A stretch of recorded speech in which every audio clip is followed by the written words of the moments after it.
The NFL draft starts next week. Let's answer some of your weekly Friday mailbag questions on this edition of Locked On Panthers. You are Locked On Panthers, your daily Carolina Panthers podcast. Part of the Locked On Podcast Network. Your team every day.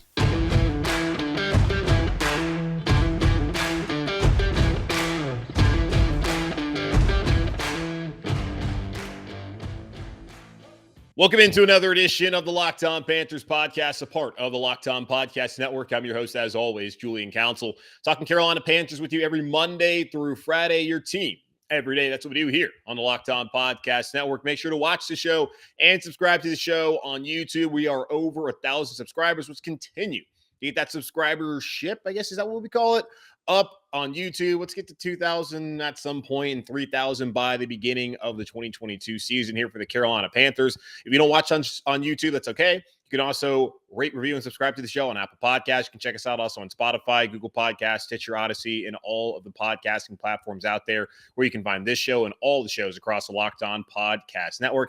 And be sure to follow me on Twitter at Julian Council, where every single Friday I answer your weekly Friday mailbag questions, which today is Friday, so I guess I'm going to answer your questions today. You can participate by adding me at Julian Council, DMing me at Julian Council, and sending a question on YouTube on a Monday, Tuesday, Wednesday, or Thursday show from that week for the weekly Friday mailbag here on Locked On Panthers. Go ahead and get into this week's edition, starting off with Newell. Hopefully I got that right. Hey, bro, what do you think about the linebacker core as it stands right now? And do you think we will add in more in the draft? If so, who do you want? I like Troy Anderson, Leo Chanel, and Chad Muma as inside linebackers. I love Brian Asamoah at will for us, and Darren Beavers as rush in linebacker, and the same position as Reddick played last year. And I believe his versatility lends itself well in Phil Snow's defense. Well, you put a lot of research into this question. I actually believe we will draft Beavers and Anderson, but I just absolutely hope we draft Asamoah. I believe that's what his name is as well. I'm pretty sure I butchered his name. I definitely butchered it by just trying to speak. But his versatility is great as well. He's a good good blitzer for an off-the-ball linebacker. And from what I saw, he wraps up well as a tackler. I also like Jacoby McLean. Sorry so long. LOL, feel free to edit the question, which I guess I should have done. But we need to make linebackers great again here in Carolina. Please let me know what you think. And congratulations again on the 1K subscribers. Appreciate your professionalism and enunciation, by the way. Keep pounding my brother. Thank you. Yeah, as far as linebacker goes, like those guys, I literally don't. I've heard of Chad Muma. I don't know who those guys are. I think I've heard of Darren Beavers. But either way, like after what happened with Damian Wilson and the news of his arrest, now he's out on bond, $5,000, which is bond. But the news that came out of him allegedly threatening to kill his ex-girlfriend and destroying her property, if that's true, he shouldn't be here in Carolina. And as we've seen in the past, like with Kansas City, when all that stuff that happened in Nashville to draft a couple years ago, Tyreek Hill, who's no longer a Chief, is now in Miami, they decided to draft McCall Hardman out of Georgia in the event that they did not have Tyreek Hill moving forward. So what the Carolina Panthers should do, and they should have done anyways, is find a replacement in the event that Damian Wilson is not here in Carolina this season or beyond. So let's go ahead and find another linebacker, and maybe those names that you mentioned might work out. But I can't sit here and break down those prospects and tell you whether they work out or not, because I've not personally been watching linebacker tape, but they want to bring in a linebacker. I'll trust that they make the right decision. Hopefully, fingers crossed. All right, got Super Trebo. This comes from YouTube. He said, hey, Julian, how's it going? It's going fine, I guess. Due to the news of Rock Hill in the training facility, are you worried Tepper might move the Panthers out of the Carolinas, or do you think they will stay in North Carolina? The Panthers aren't moving out of Charlotte. Like, where are they going to go? Like, seriously, in the United States of America, where is the NFL going to allow David Tepper to move his team? There's already 2 teams in LA. There's 2 teams in New York. There's not going to be 2 teams in Chicago. Are they going to move to St. Louis? How'd that work out for Stan Kroenke and other past owners? Not well. They're going to move to San Diego? How'd that work out for the Spanos family, who now shares a building that Stan Kroenke built by himself in Los Angeles? They can't. Are they going to go to San Antonio? I saw someone joked on the YouTube page and said OKC. Like there's not another city in America where the Carolina Panthers could move. And the NFL does not want to have a gap from DC to Atlanta. That's not going to happen. I don't understand why people ever got concerned. Like back when they were selling the team of Richardson, everyone's like, oh, they're going to move the team. They're not going to move the team. Almost cursed. They're not going to move the team. And maybe I should have just to get the point across. They're not moving the Carolina Panthers. Not going anywhere.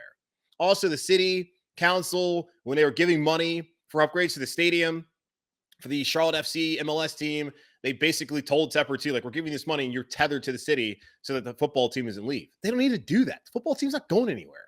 The NFL's not going to let the Panthers leave town. They're not going to let David Tepper leave town. If anything, he's going to have to sell the team before he gets an opportunity to leave town. I get he's a richest owner, but he's not moving anywhere. So I don't understand why people were concerned about that. They own the property down in Rock Hill, they being Tepper. They're going to figure it out. Whether he has to pay for it, which he's not going to do by himself, but they'll find another way to get that thing done. Because York County, Rock Hill, the state of South Carolina don't want the embarrassment of David Tepper going in there, trying to build this pristine facility for them and have local usage as well within the community, and for that to go up in flames and for it to just be in a half-built structure. Like, that's not going to happen. Like, they're going to figure it out in Rock Hill. But as far as the football team and where they play on Sundays, which is all that really should matter to anyone, they're going to continue to play in Charlotte because we just saw how things work out in South Carolina. So don't really know where David Tepper would move the team. And I saw jokes, hey, maybe they can move to Raleigh. Come on. Really? Raleigh? They're not going to do that. And I love Raleigh. That's not a Raleigh kind of like dig there. It might have sounded like one, but come on. That's not, I'm not too concerned about that happening. All right. Also, Richard, another question about Rock Hill and the Panthers HQ. If you guys missed it, I think it was Tuesday, David Tepper and his LLC ended the contract to build their practice facility and training facility there. And also a sports medicine facility. They want to have concerts, high school football. There's going to be residential area, shopping and all that kind of stuff. That's currently not happening. It will happen, I think, in the future. But Richard asked me, what is Tepper's long-term angle with Rock Hill? Is he thinking about moving the team, which I already just told you no. Part of me thinks this is all political theater to show Charlotte, North Carolina that they shouldn't screw around when he asked for a new stadium in New Year's. Okay, so in a few years. How is that even political theater? So, like, what is Charlotte seeing that's, like, going to scare them? It's like, oh, my God, if you don't issue the bonds, then I'm going to cancel the contract. Well, yeah, that's just business. Rock Hill didn't have the money, tried to get the loan. Whatever happened, they never issued the bonds. They were delinquent on their payment for 13 months, and the Panthers gave David Tepper and Tepper Sports and Entertainment, whatever the hell it's called, spent all that time giving an opportunity and some leeway to figure it out. And for 13 months, they couldn't figure it out until they stopped construction. And then after that, they came up with a new proposal, and there was already radio silence. Had they maybe come up with a proposal in the 13 months where the Panthers are asking them for the money, we wouldn't be in a situation. So it seems a lot to be on Rock Hill. As far as Charlotte goes, they're going to give the money when he wants it. He's going to get his third from the city or in the county or whatever. He's going to get his third from PSLs, and he'll pay his third. It's going to happen. We've seen so many cities sit back and let these billionaires have whatever the hell they want. Now, some haven't done it, and they've lost their teams. But again, where's he going to go? So Charlotte, I feel like, has leverage because they can say, well, you saw how last time it worked out when you tried to go down to South Carolina. So good luck going across the border and finding money. And then the NFL is going to be like, well, hey, you're not moving the team. So if anything, Charlotte City Council should sit back there, and they should be tougher now, knowing that Tepper doesn't have a lot of options within the region if he wants to build a new stadium. Build in Greensboro? You're going to build it down in Greenville, South Carolina? No, he's not going to do any of that. All right. Let's see. Fayette Nam. He's got a Baker Mayfield question. A lot of people love Baker Mayfield. Not really. If Baker Mayfield does come to Carolina, what would we have to give up for him, and will it mess up our cap situation? We finally are in good cap spot, and a good cap spot, and I would hate to see it messed up for another washed-up quarterback. Okay, so if they do get Baker, they're not going to pay all of the $18.858 million, even though some Browns fan told me a couple days ago that I was wrong and that the Panthers have to pay all of it. That's not going to happen. The Browns have no leverage. They have 4 quarterbacks on the roster, and one of them, Baker Mayfield, absolutely is not in their long-term plans. And even the backups are not in long-term plans, but they were brought there after they traded for Watson, and they let it know that they didn't want Baker Mayfield anymore. So the Browns are going to have to pay a pretty large chunk of that salary that he has this upcoming season. I saw someone wrote that the minimum that the Carolina could take could be, or like the minimum potentially of that salary that Carolina could pay would be like $1 million, which would be fantastic. The Panthers have like 30 million in cap space. Really only like 10 or 11 million they can actually use because they still have to have money left over for the season and for the draft prospects. Their draftees they got to sign after the draft next week and an ensuing couple of weeks and months. So that's money that's important. Like you see the 30, it's not really all that real. And there's also money that they push towards the future. So the cap situation might not be great going into next season. So they have the money to bring in Baker once the Browns pay the majority of his salary. Garoppolo, different story. Like $25 million, they don't have space for a $25 million contract. Like, yes, in theory they do, but that's not, I don't know how it's going to work out. I'm sure Fitterer and Samir Suleiman will find a way to fit it in, but you don't really waste your cap space on Jimmy Garoppolo. So Baker, I wouldn't be too concerned about it. If anything, they give the 6th-round pick or a 7th-round pick. Look at last year. When they traded away Teddy Bridgewater, they got back a 6th-rounder from Denver, and they paid the majority of his salary. Same thing's going to happen here with Baker Mayfield if they bring him to Carolina. All right, let's take a quick pause here, and then I'll answer more of your weekly Friday mailbag questions here on the other side of this Locked On Panthers. Shady Rays is an independent sunglasses company that gives you the features of $200 sunglasses for a fraction of the price. That means polarized lenses, well-constructed durable frames, and premium high-end finishes. Also, something you won't find anywhere else is Shady Rays' insane protection program. Shady Rays includes lost and broken protection on every pair. They will send you a brand new pair if you lose them, no matter what happened. Give them a try, and if you don't love them, you'll pay nothing. It's as simple as that. Plus, 10 meals are donated to fight hunger in America when you shop with Shady Rays. Exclusively for our listeners, head to shadyrays.com and use code LOCKEDON to get 50% off 2 or more pairs of polarized sunglasses. That's code LOCKEDON for their best deal of the season. 50% off 2 or more pairs of Shady Rays sunglasses, backed by over 150,000 verified 5-star reviews. BetOnline.net is your number one source for all your betting stats and sports info. Find all the latest sports developments, league reviews, and news, including this year's basketball playoffs and the start of the Major League Baseball season. BetOnline is your continued source for all your sports wagering information, from live betting to the playoffs, esports, and more. Head to the website today or use your mobile device to learn more about the trends and action. BetOnline, where the game starts. All right, moving on to more of your questions here on this edition of the Weekly Friday Mailbag. Again, make sure to at me on Twitter at Julian Council, DM me on Twitter at Julian Council, or leave a comment on a Monday, Tuesday, Wednesday, or Thursday show from that week to participate on the Weekly Friday Mailbag. Going to Ian now. He said, "Hey, Julian, big fan of the show from the Spotify podcast side." Okay, great. Thank you. Thank you for making mornings fun and entertaining. You're welcome, and thank you for listening. I've got a Friday mailbag question.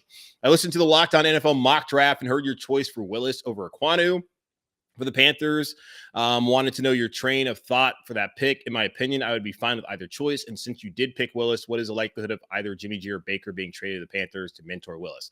Well, if they do take Malik Willis, they're not adding Jimmy G or Baker Mayfield, because that would make no sense at all. They would have 3 quarterbacks on the roster, and Sam Darnold would probably be the starter this year, or he'd be the backup, depending on how Willis looks once he actually gets here to Carolina. And maybe people are wrong saying that he needs some time. Maybe he's ready to go immediately. I don't know. We'll see.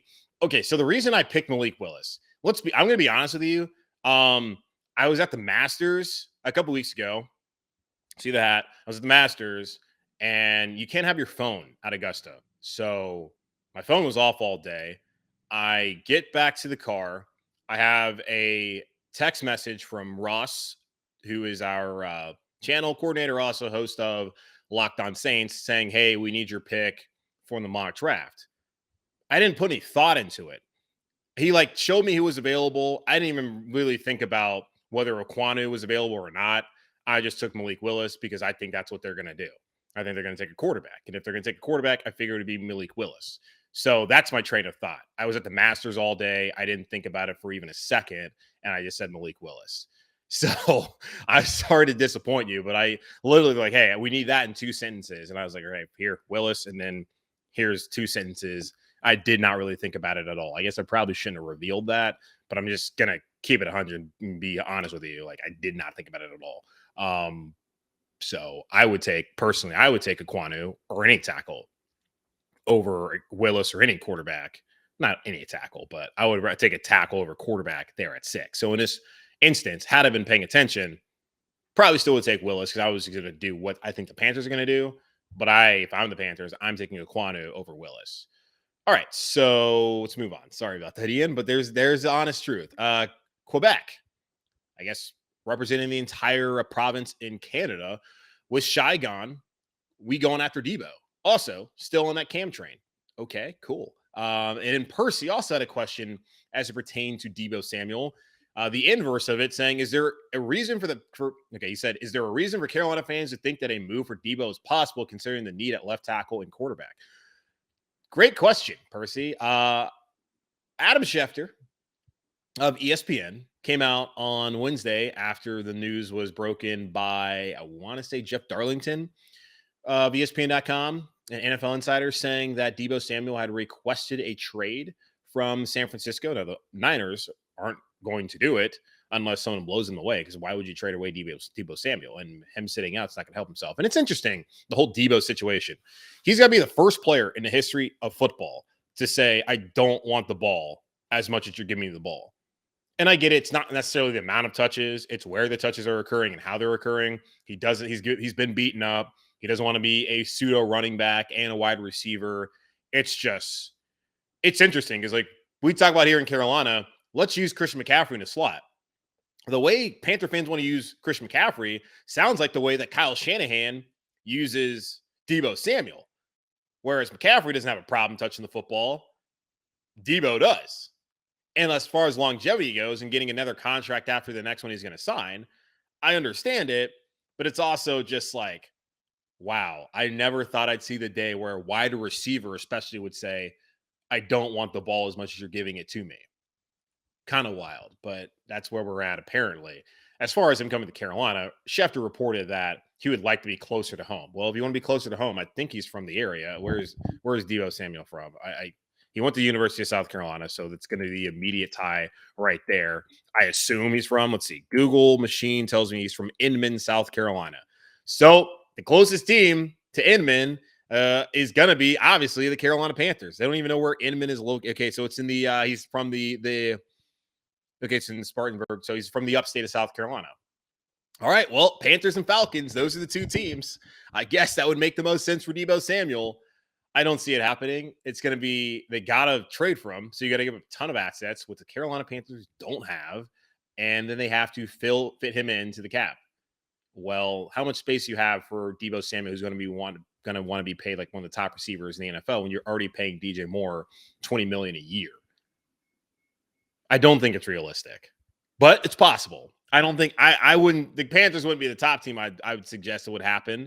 But yes, there are greater needs like left tackle and quarterback, although left tackle might be solved. According to James Campen, he thinks that Brady Christensen could start at left tackle, even though he's not set at the position just yet.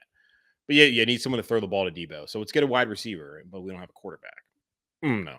There's I don't know. I don't think it's that feasible right now. All right, we got Y Big Jordan. I think this is a YouTuber name. Friday Mailbag. What happened to that report by Ellis Williams that said it was Ikem Ekwonu, Evan Neal, or Malik at 6 or a trade back? I love that idea, and to my knowledge, he hasn't been wrong yet. Yeah, so they did a mock draft, him and Jonathan Alexander from the Charlotte Observer, and that's what Ellis had put in that article that put him what he had heard from the combine, I believe, that Ike Ekwonu, Evan Neal, Malik Willis, those are the three players Panthers are hoping to have an opportunity to draft at 6. So I don't know if that's changed at all. I've been keeping up with what he's been reporting. I don't think he's necessarily changed that opinion. Maybe he has. So if he has, I missed that. He said also, have you seen the teams we play next year? AFC North, NFC West, Saints, and Bucks twice, and the Broncos. There is no quarterback available that could save Matt Rhule's job or even get him a winning season. He's just going through the motions. I think we could get Malik and sit him for a year and follow the blueprint of the Chiefs, Ravens, Bills, and 49ers. I very strongly believe a new coach would love to have Malik. I think having the mindset of being a win-now team with the odds of stacked up against us like that, Vegas has a slate of 6 wins, and after 3 consecutive 5-win seasons shows a complete lack of self-awareness. Well, it shows a lack of a plan. Like, the plan from the jump should have always been, all right, you want to get rid of Cam, whatever. Bring in Teddy. You have the contract for Teddy where you get an out after 2 years. Have him start for 2 seasons. And then you could have drafted a quarterback. They could have had Teddy Bridgewater in 2020. And then after that, last year, they were in prime position to take a quarterback. he could have taken Mac Jones or Justin Fields and had them sit behind Teddy this last season and then have them start. Like what San Francisco did, where they had Garoppolo. They still liked Jimmy, thought they could win with Jimmy, but they did not think Jimmy would be the long-term answer there in San Francisco. So they traded up, got Trey Lance. The Panthers didn't have to give up any assets to do that. They were in prime position at 8 to take a quarterback had they just stuck with Teddy and just been done with that instead of trying to skip the line. Because what the Chiefs did is they had Alex Smith, didn't think he was a long-term answer, and they then traded up, got Mahomes. The Ravens, Flacco, he was on the downturn. They go and get Lamar Jackson to trade up into the first round, final pick of the first round, get their guy. The Bills had become a playoff team with Tyrod Taylor and the Peterman, and they decided they need to get a quarterback. They got Josh Allen. Same thing that you mentioned, the 49ers, like you just said. That's the blue. That makes the most sense for any team. But instead, Tepper's not patient. Rhule's trying to win and save his job. They can't identify quarterbacks, and here we are having this conversation. I am totally on team just ride with Sam Darnold the rest of the way. Like, none of these quarterbacks, we'll see. It's all a crapshoot. I have no idea. Like, I talked to Trevor Sikkema yesterday. No idea. It's a crapshoot. But the general consensus is that these guys this is not the time to draft a quarterback. This is not the year. This is not the class. And if that's the case, just take a left tackle at 6 or trade back and get more players, but it does not need to be a quarterback. I'm totally fine with Darnold being the quarterback this upcoming season. I understand that the lack of interest might be there for the Panthers. I also believe that, and it shows out every year, that people show up to watch the NFL, whether their team's good or bad. Look at the Cleveland Browns. People kept showing up. And I understand that people in Carolina might not be excited about the season. At least they're going to say that for the next couple months. But then when we get to the season, that might change. I don't know. But I am firmly fine with Sam Darnold being the starting quarterback here this upcoming season. Might not be fun. Might not be the best possible situation. But I don't really see why they would draft a quarterback at this point in time. And yes, the blueprint that you laid out would have made the most sense for the Panthers. If they would have just done that, then maybe Matt Rhule is not sitting here on the hot seat because you have a second-year quarterback in Fields or Jones ready to go, and you are the only team in the NFC South that has a young quarterback, and you'd be in prime position. Because that's what the goal was.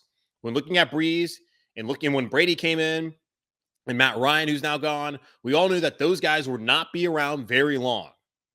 And the thought was by 2022, year 3, where Matt Rhule traditionally has had that leap with his organizations and his teams, that the Panthers could be in prime position to take over the NFC South. But instead, they made bad decision after bad decision, leading us to right now, 6 days out from the draft, still talking about whether they're going to take a quarterback there at 6. So that's where we're at. All right. Let me take another quick pause and I'll answer the rest of your weekly Friday mailbag questions here on this edition of Locked On Panthers. For over a year now, I've been telling y'all about Built Bar. It is by far the best tasting protein bar ever. Have y'all tried the Built Bar Puffs? If you haven't, you're missing out on one of Built Bar's best tasting bars. Puffs are the first ever protein-infused marshmallow. They're fluffy, they're marshmallowy. They're not just a protein bar, they're a treat, and they're covered in 100% real chocolate. Matter of fact, every single Built Bar is covered in 100% real chocolate. Yes, Puffs included. That's 100% real chocolate on every single Built Bar. They're low calorie, high protein. Replace your candy bars with these. They're better tasting and they're better for you. At Built Bar, they're all about taste. They make it taste delicious first. Then they figure out how to make it healthy. And I don't know how, but they pull it off every single time. Go to Built.com and use promo code LOCK15 and get 15% off your first order. Use promo code LOCK15, 15% off at Built.com. All right, let's answer the rest of your questions here on this edition of the Weekly Friday Mailbag on Locked On Panthers. We got Paul said, hey, Julian. Hey, Paul, after my comment last week about a possible Bailey Zappi selection, I agree that he may be a waste of a pick, but he does have some upside. He would not be as big of a waste of pick as potentially Thomas Fletcher will end up being if he does not win the job this year over J.J. Jansen at long snapper. They drafted a long snapper. I thought it was funny at the time just because of the phone call and the video and all that. And then like Bama was so good that their long snapper got drafted, but it will not be funny to me anymore if he does not win the job. So I love J.J. Jansen, longest tenured Panther. But JJ, you got to go, bro, because we cannot be having a guy who got drafted get beat out for his second successive season. but we'll see what happens. But going back to his question, do you think this is a smokescreen about a quarterback? I've read about how teams want to trade up to get in front of us to snag a quarterback. Like, okay, so we saw this Eagles Saints trade, and then everyone's like, now the Saints are going to trade up and get a quarterback. Contractually, it looks like Jameis is the guy for this season, and then maybe next. And if he plays well, and Dennis Allen, Mickey Loomis, Gail Benson, and the Saints brass think that he's the guy long term, he'll get an extension next offseason. He also, remember, was the number 1 overall pick and won the Heisman Trophy. Kenny Pickett was not better than Jameis Winston in college. Malik Willis was not better than Jameis Winston in college. Sam Howell was not better than Jameis Winston in college. Desmond Ridder was not better than Jameis Winston in college. And neither was Matt Corral. So why the hell would the Saints think that those guys would be a better option than Jameis Winston and want to trade up and get him? If anything, they probably want to put more weapons around Jameis Winston. Like, they only have one receiver in Michael Thomas. He hasn't been healthy like the last 2 seasons. And there's also been rumors that he wants out of New Orleans in the past. So I don't know what the smokescreen is. I really don't. The secret seems, which is not so secret, is that they want to trade back because they need to get picks because they made a bad decision of Sam Darnold and then trading for CJ Henderson. Neither one of those have worked out so far. I'll give Henderson, I'll show him some grace and give him, leeway and wait for see how it works out long term, because that's how they presented it at the time. But now they could really use that 3rd round pick that they don't have. So I don't know what the smokescreen is. You also asked, Paul, you said, is Ben making a smokescreen about Darnold, or were the Panthers making a smokescreen about a quarterback? I still think the best option is to trade back if there's a good deal. That's thoughts. I mean, I'm cool with them staying at 6. Trevor came on yesterday. He thinks they should stay at 6. Doesn't like the idea of trading back. If they want to trade back, whatever. I'm cool with them staying at 6 if that means that they get one of the top tackles. I'm totally fine with that. And if there's a huge gap, well, there's a huge gap, and that's the decision that they had to make, and they're going to have to live with it. But they can trade back if there's a partner. The problem is, like I said in the past, there's not top quarterbacks out there that teams want. So it's really hard to trade back when their teams are trading up for quarterbacks. That's what happens. Last year with Chicago, traded for a quarterback. Last year for San Francisco, traded for a quarterback. That's what teams typically do. I don't know who's trading up for a quarterback, especially when this is not considered a deep class. So I don't know. I don't know if there's any smokescreen at all. I think the Panthers are really putting one out there. I mean, I know Trevor brought up yesterday how they had talked about, maybe we need to find an edge. Brian Burns is going to have his contract, have a backup plan just in case those things go south. And he talked about Christensen can play left tackle, so maybe we don't need to take a left tackle.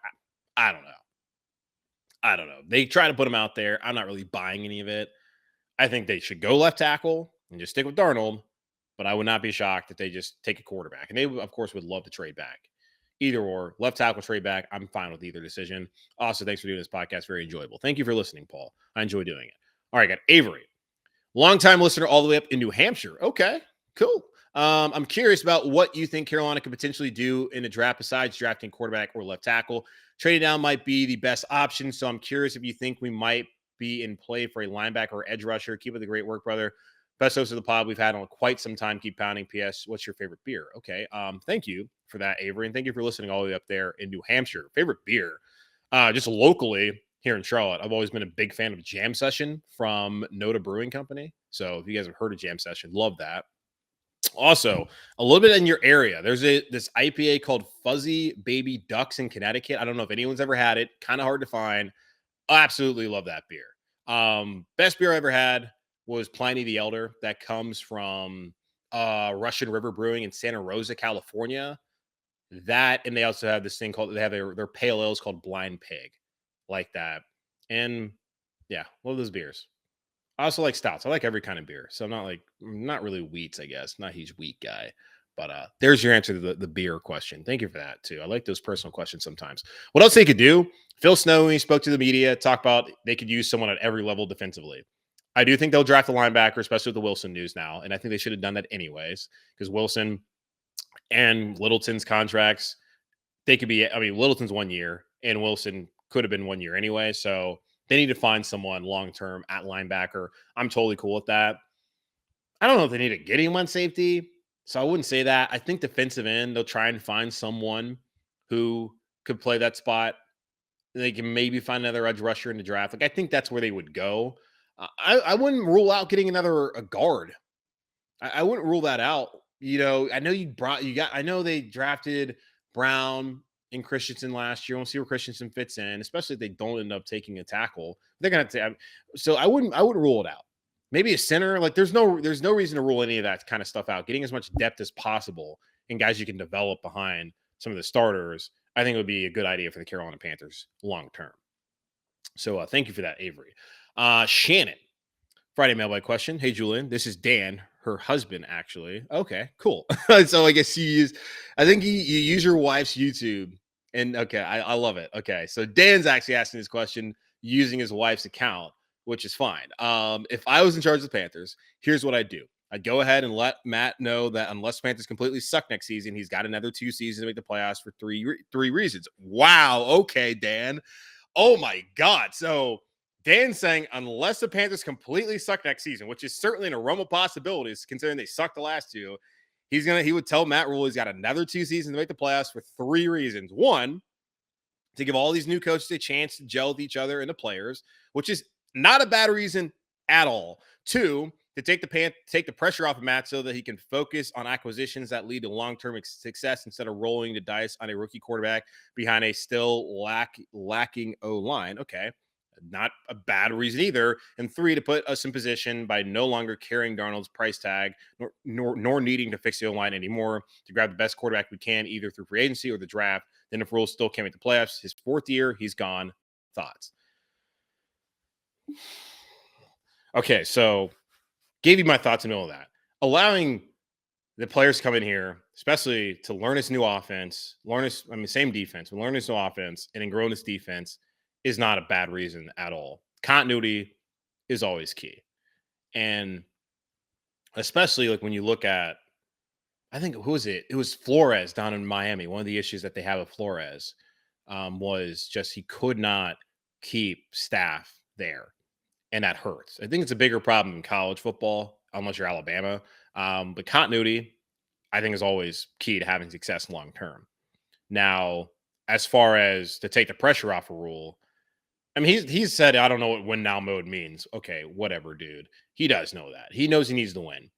Telling him he's getting another couple years, I don't know if that's going to make him like really feel all that relaxed, as he knows if we don't win and we have another losing season, it's always a possibility that he could be let go. So I don't know how you really can take the pressure off of him other than giving him a contract extension, which would be stupid. So I know, and you didn't suggest that, but that's just saying that's the only way he could even feel comfortable if they gave him an extension, which I don't know why they would do that. They being David Tepper. And then as far as your third one, you want to, okay, what's the third one? Put us in position by no longer carrying Darnold's price tag. Like, they're going to have to just roll with Darnold this year either way as far as the price. He's got to win this year. And I think he should have to win with the quarterback that they went out and got last year in Sam Darnold. If he can't do that, that's him. That's on him, and you should move on. That's how I feel about it. I was totally fine bringing back Rhule for a 3rd season because I think we fire coaches too soon.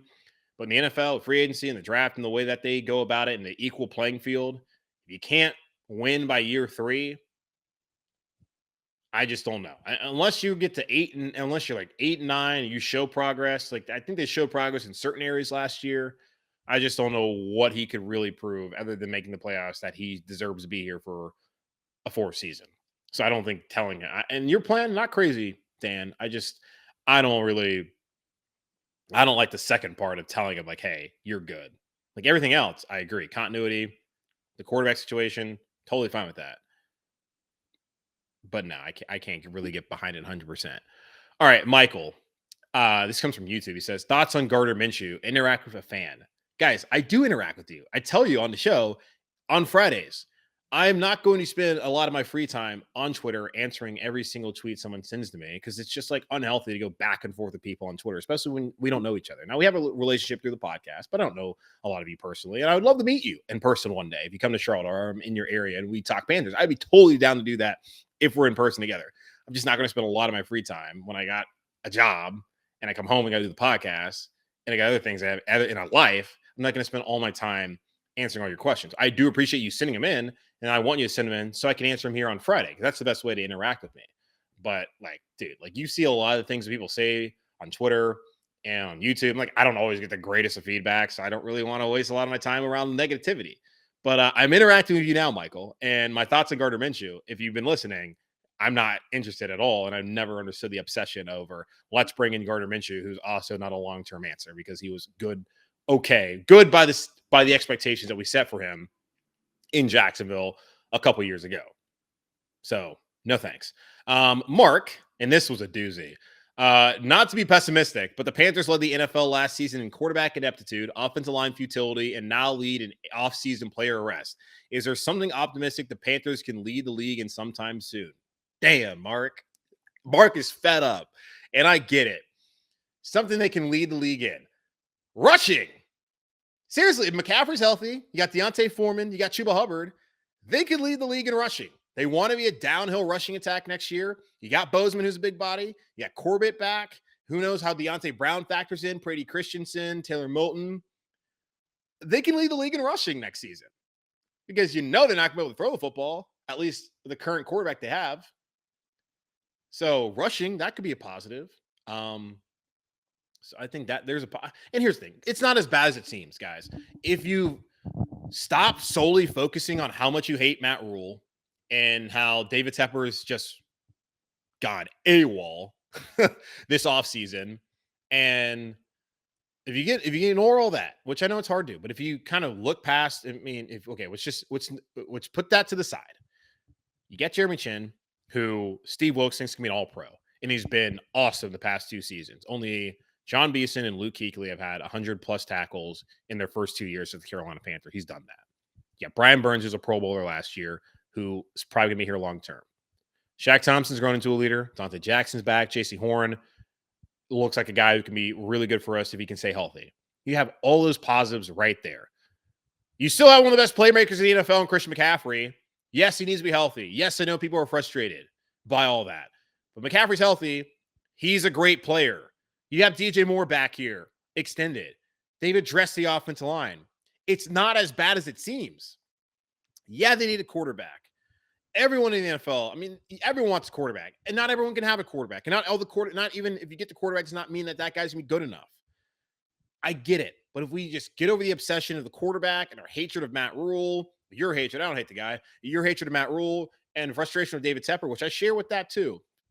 Always been skeptical of that man. Never trust a billionaire. That's just a life lesson we should all have learned by now.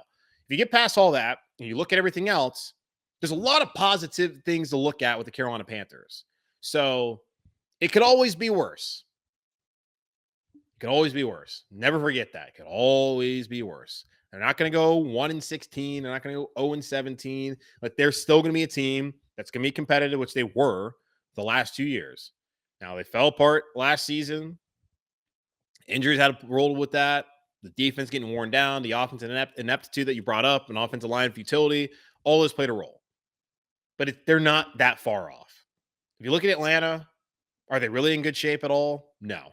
If you look at New Orleans, maybe a slightly better roster, but they don't have everything answered, and they got to do head coach. Is Dennis Allen going to be Sean Payton? I doubt it. And then with Tampa, Todd Bowles now has a quarterback. When he didn't have a quarterback in New York, he didn't have a lot of success.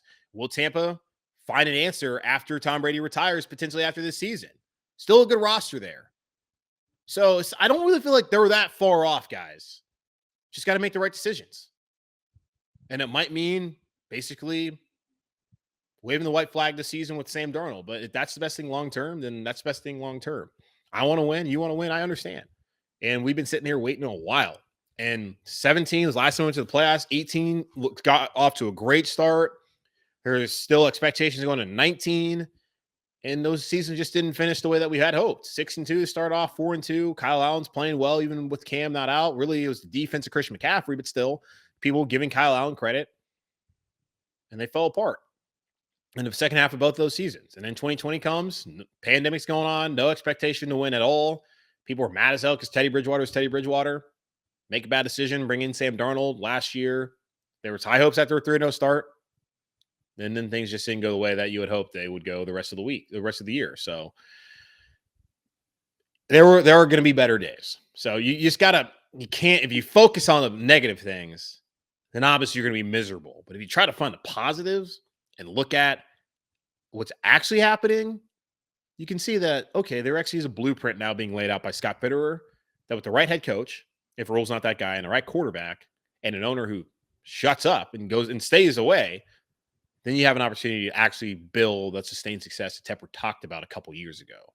So that's at least my 2 cents on that. So thank you for all the questions on this week's edition of the Weekly Friday Mailbag. Again, make sure to @ me on Twitter, DM me on Twitter, or leave a comment on YouTube from that week on Monday, Tuesday, Wednesday, or Thursday show to participate on next week's show. So next week, though, we do have the draft, obviously, on Thursday night.